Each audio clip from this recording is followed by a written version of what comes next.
first slide was just the Ukraine trip. So, as Sarah said earlier, I'm Michael. I'm the son of Tim.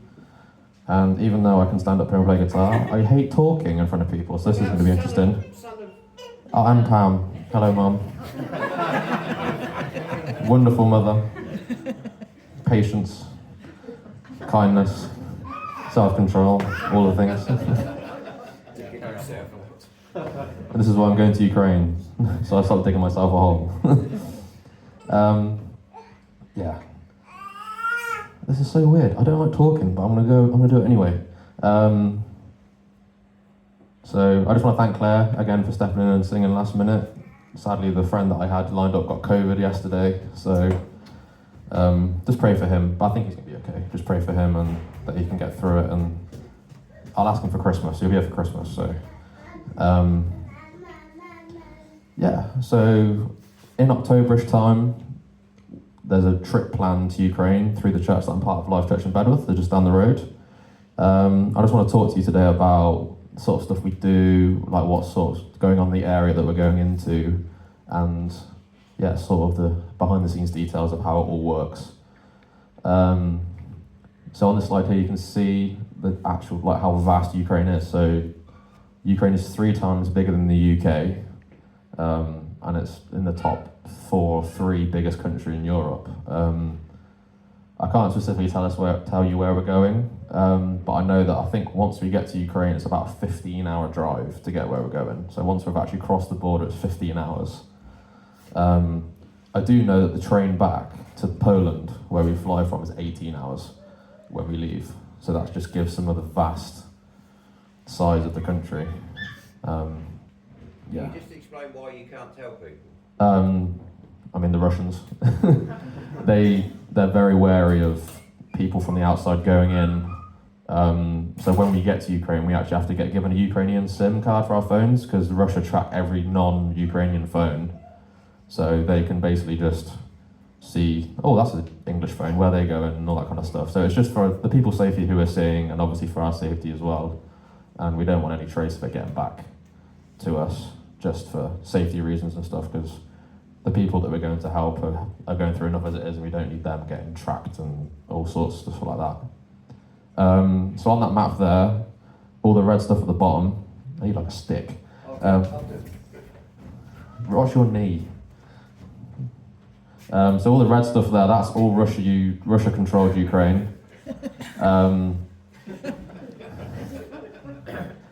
And then, I don't know if you can quite see on there, but there's like loads of brown dots situated just on the high bits of the red near the yellow.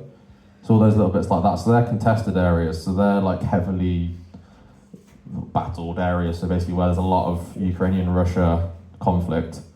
And that's actually goes quite far into the yellow actually. So I can't pronounce that name, but the one with the Z at the start, there's a lot of brown around there as well. So that is Russia fighting the Ukrainian-controlled area.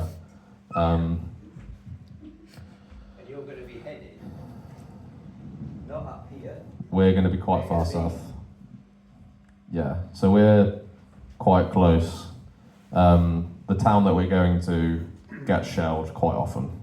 And there's some slides later on showing some of the damage of those shells. Next slide, please, Sarah. So this is a little bit of just an overview of what's happened so far. Just want to give a big shout out to Jim and Mary Morris, who sadly couldn't be here today. They're nearly late 70s. Well, they are late 70s. I think Mary's 80, and Jim's 77, and he's still like, yeah, I'll drive to Ukraine. Why not? Like, he's an absolute legend. So since February 2022, when Russia invaded, 10 vans from church have driven to the Ukraine. Absolutely brim to the max. Like, we have to get them weighed for legal reasons. Like, so because they have to have something called like a pink slip, which basically means we're allowed to pass through borders, but they literally get weighed to like the nearest kilogram, basically. So we're linked to a church for Ukraine, which we'll see in a minute. Yeah, I'll explain a little bit more at the bottom in a minute. So next slide, please. So that's Jim on the left. They know the left and right's Dad. And then... Is that your left or their left?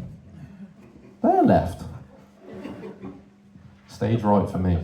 And then that on the right, the younger chap is Pastor Daniel. So this is the pastor that we're linked with, one of the pastors we're linked with in the Ukraine, and this is the church that we're going to be driving to. So this is where we're going to be sort of working out of and doing our aid with. Yeah, so I've met Pastor Daniel, he's come to the UK a couple of times, and he is incredible. So he, obviously where they are is quite dangerous. I can't specifically say where, but they're very close to fighting and stuff like that. So he's remained in the town, as sort of made his church like the hub of the town. So basically his church is basically just like a safe house in a sense for everybody in the town, and like where a lot of stuff is worked out of. And he's stayed strong and has links now with the army and all sorts stuff like that, which I'll explain in a moment. Next slide, please. So that is the rough idea of the trip we're taking. So I think quite a lot of countries, yeah. So we leave at 8 p.m. on a Monday at some point, because I can't even tell you when we're going as well. And then sort of we're hoping to get to Warsaw-ish, maybe not quite as far as Warsaw in the first 24 hours. So we do 16, 17-hour shifts of driving, and so there's 2 drivers per van, and we're hoping to do 4-hour shifts, and then we switch when we need to change the fuel and stuff. But yeah, so it's about 3,000 kilometers in 3 days, 3 and a bit days. Yeah. Next slide, please. Yeah, there we go. So we're hoping to take 4 vans this time, which is the most we've ever taken.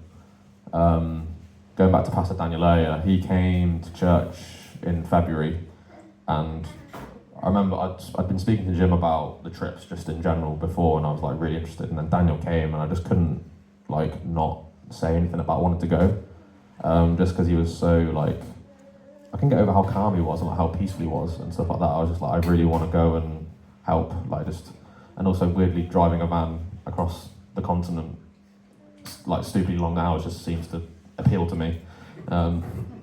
As some of you may know, I'm a musician, so 3-4 a.m. returns to home is quite often an occurrence on a Saturday night. And if you ever see me in church, you'll realise that's not always good for my health.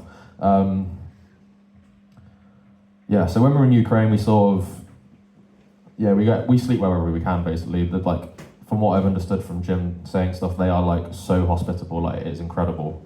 And this trip, we're hoping, I think the plan is to build a playground or something along those lines for the children, because orphan children, yeah. So they've lost their father or parents to the war, and we're hoping to build a playground for them, and we're in process of doing that, like a week-long youth camp. And then obviously as well, with everything that we're taking, we then distribute that to families in the towns, following other areas, and also the army as well. We have strong links to the army there as well. Next slide, please. So I can't remember which trip this was from, but this was from obviously a previous trip, and that is one of the vans that we took, English plates, and that where Dad is pointing, that was bombed a couple of days before we got there. So that is a temporary road that they've had to build so people can still get through. Because I remembered something as well. The last trip we went on, a bridge not this bridge, but another bridge that they'd driven over the day before then got destroyed the next day by Russian artillery. So it's incredible. What am I saying? We fully have faith in God that He gets us there safely. We've never had any van not get there. We've never had no one get there before. So we feel God is definitely with us in that. Next slide, please. So this is, I think, the same van that we just saw in the last photo. So this is Pastor Daniel again, and then the person on the right is a Ukrainian soldier. So we leave the vans there. So I said earlier about getting a train back to Poland. Yeah, we leave everything that we take there. And this is Pastor Daniel handing over one of the vans to use as an ambulance for the army. So they use them themselves for their own needs, because obviously they're struggling just as much as anyone for supplies and resources. So yeah, that was such a great photo to see, because it's so good to see the army and the church linked together. Next slide, please. So this is one of the churches that we're linked with in Ukraine, and you can see here supplies getting sorted. There is a mammoth mission to resort everything, because obviously we pack everything in the vans and then we have to like unpack it and resort it when we get there. And I believe these are some sort of, these are like a care package. We do different kinds of distribution. So we have people come to the church, but we also send out stuff from the church using the vans that we take. Next slide, please. This is another church being used as another safe house kind of style of thing, where a lot of youth and children who are without family or parents anymore can sleep in the church and sort of have it as a safe house, safe garden for them. So the church have resourced to pushing pews together and putting mattresses and stuff on there. Quite a lot of that stuff we take as well, sleeping bags, blankets, all that kind of thing we take with us as well. Next slide, please. So going back to the army again, so that's another van being donated on the left. And then on the right there, we can see Pastor Daniel in the white shirt and then 2 army officers in there. And then we're, distributing supplies to them. But, This box, that box there, was full of Easter cakes for the army. So they sent a whole load of Easter presents, cakes and things to the army, and that's what was in that box. Okay. Next slide, please. So another important person. So on the left of this left-hand side photo, the man there, that is Pastor Eugene. So that's another pastor that we're linked with in Ukraine. Another amazing guy, and he sadly has gone through a lot of stuff. I know that he was fleeing the Russians at one point and was having to he was taking people with him as he went through further north. With one of the vans that we donated. So he had one of the vans on the previous trip, and he was using that to cart people away to safety who were being who were going to have been in contact with Russians at some point. And that's one of those care packages that I explained about earlier being donated to an elderly lady there, which is really nice to see. And then on the right, one of our vans being used to collect produce and then get distributed out to further towns and villages. Next slide, please. Another distribution centre, not much more to say about that, just another area of Ukraine where we can try and help as many as we can. When I was talking to Jim up before, it's scary how many people just stay put and don't move, but because it's all they've ever known. And it is sadly a lot of elderly and single people who get left behind, so we're hoping to bridge that gap and bring people together. Next slide, please. So they're all, I believe, they are Ukrainian New Testaments and Psalms. So it's like a Gideon Bible, but in Ukrainian. We do believe we're there doing God's work, so we really want to show the love and peace of God through that. So we also take translated Bibles and also distribute translated Bibles as we go as well. Next slide, please. So this slide is really important. As you can see, there's a lot of water bottles being filled here. The dam, or one of the main dams in that area that we're going to that supplies water, was destroyed by Russian artillery. So basically it meant there was no water at all getting to areas. So the man in the grey shirt turning away, that's Pastor Daniel again. So he, every week, using the vans that we donated, and I think we also took one of those water containers one year as well, delivers water to 10,000 people a week, just by driving around in the van, because they have no fresh running water because of the dam being destroyed, which I think is incredible. 10,000 people, that's insane. Next slide, please. Another village again being catered for. So I don't know if you can see top left, all the rubble and stuff like that, and also just that this town was bombed, and the people are doing everything they can to try and survive, because they have no way of repairing what they had. So I'm trying to think. I can't see what they're tin food and stuff like that. Yeah. So we're trying to provide for them and make sure that they can keep on going. Next slide, please. So we take anything with us. So I think this is a lady who was helped by us through the UHF, which is Ukrainian Humanitarian Fund. So we've teamed up with these guys on numerous occasions to provide medical equipment and medicine and stuff like that for them to use, because obviously they're going to run out of supplies as well.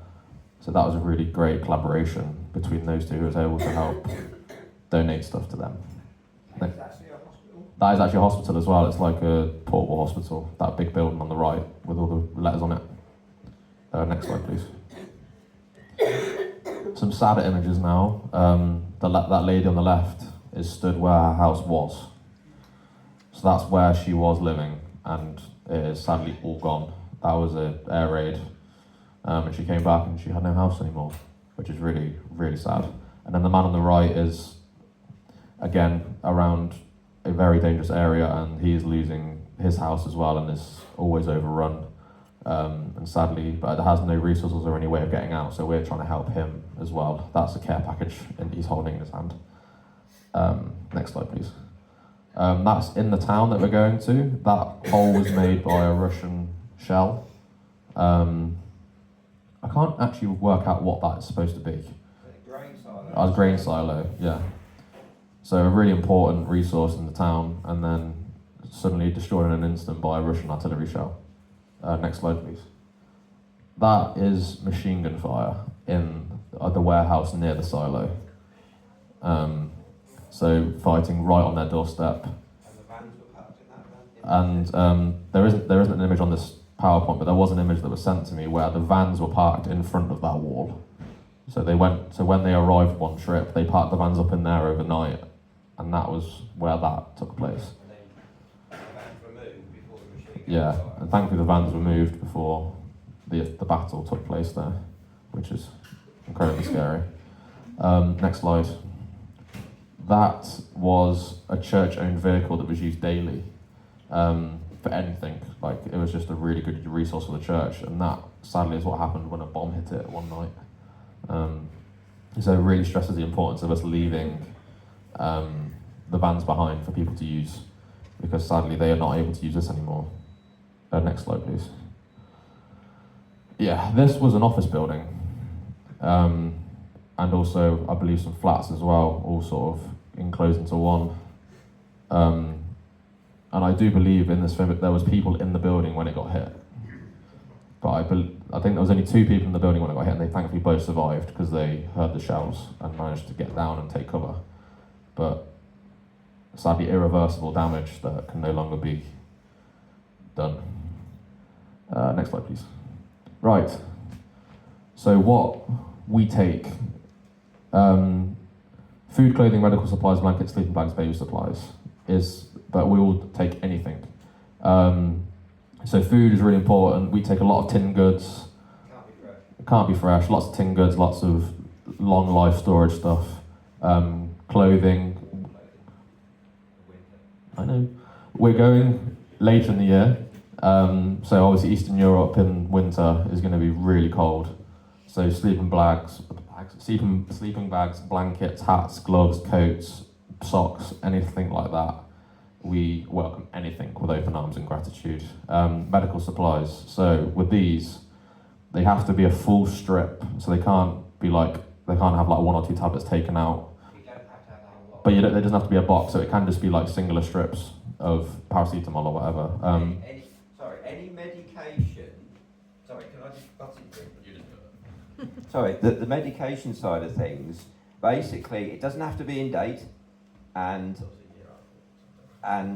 as long as we've got a full strip out of your box of any medication, we can take it, and then it goes to the hospital and they sort it and they know what it is. So it doesn't matter what you've got, as long as it's a full strip out of the box, that's enough.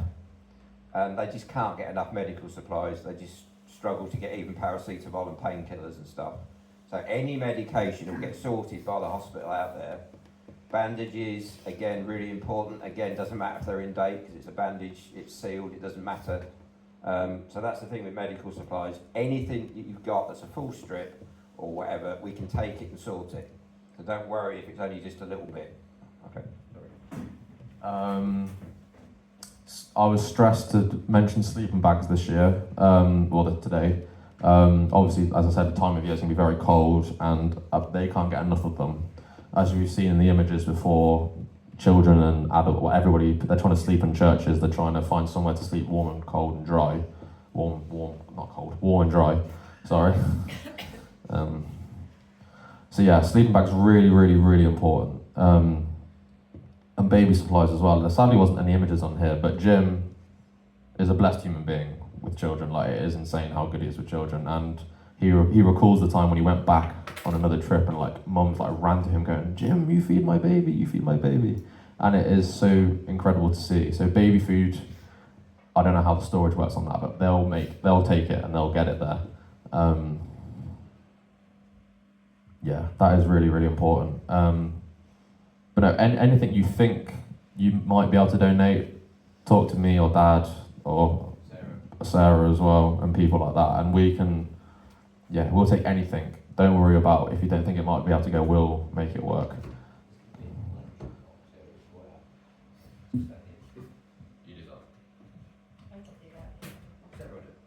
Sarah's going to announce something at the end. Yeah, I can't wait to go. It's going to be a life changer for me, certainly, but I think it's going to be incredible. And yeah, I felt really at peace with it, even though it is a war zone. I don't know what my parents are thinking, but Mum looks at me weird, but very scared, bless her. But no, I just asked for prayer. I think there is another slide, actually. There you go. So Sarah's going to talk about possibly a collection as well, and if you want to take mine, my dad's and my mum's number at the end, if you maybe have anything to donate or anything like that, we'll happily convey with you and talk about that. I didn't actually talk about the cost. The cost for this is about £1,500 a driver because of insurance, and we have to make sure that we have the correct legal documents and everything like that. So yeah, Sarah's going to talk about a collection in a minute, but any donations made will be greatly appreciated, because even if it doesn't go towards me going, it will be able to pay for stuff to be bought to take, so we can go out and buy specific things that we need, and pray.